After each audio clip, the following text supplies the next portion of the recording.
This is Duolingo, which is Duolingo but as a Discord bot. You have multiple languages with different levels, each having hundreds of phrases for you to translate. But how exactly does this work?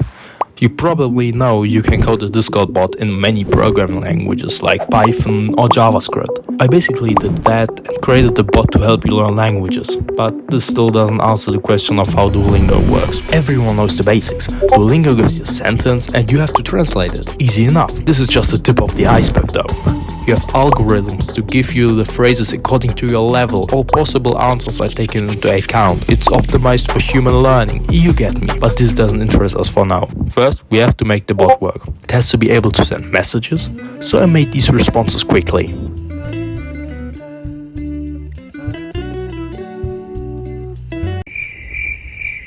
Why isn't this working?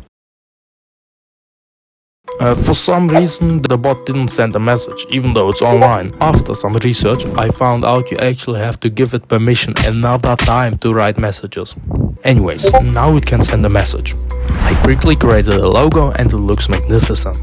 For my bot, I chose to stick to French, Spanish, Russian and Chinese from beginner to intermediate. You may ask yourself why it's called Duolingo, not Discord lingo. This is just because Discord actually doesn't allow you to name a bot something with Discord in the name. Anyways, I started implementing the logic that it checks in which channel someone writes and what he has to answer with. It has a few prompts like start, which makes it give you a random sentence out of an array. For any further messages sent, checks if you have the right translation.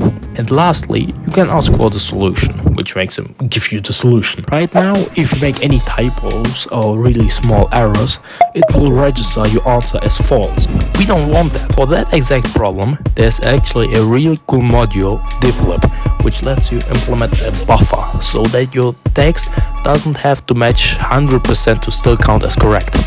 Now we have a basic system. We can get sentences to translate and feedback for our answers, but we miss phrases to translate. There isn't really a way but to have hundreds or thousands of phrases saved in the database. Writing all this takes forever, but lucky for us, ChatGPT exists, which lets us just generate hundreds of phrases in seconds. So I just asked ChatGPT to generate phrases and according responses on different levels in different languages. This looks good now. I did some optimization to the bot and it was basically finished.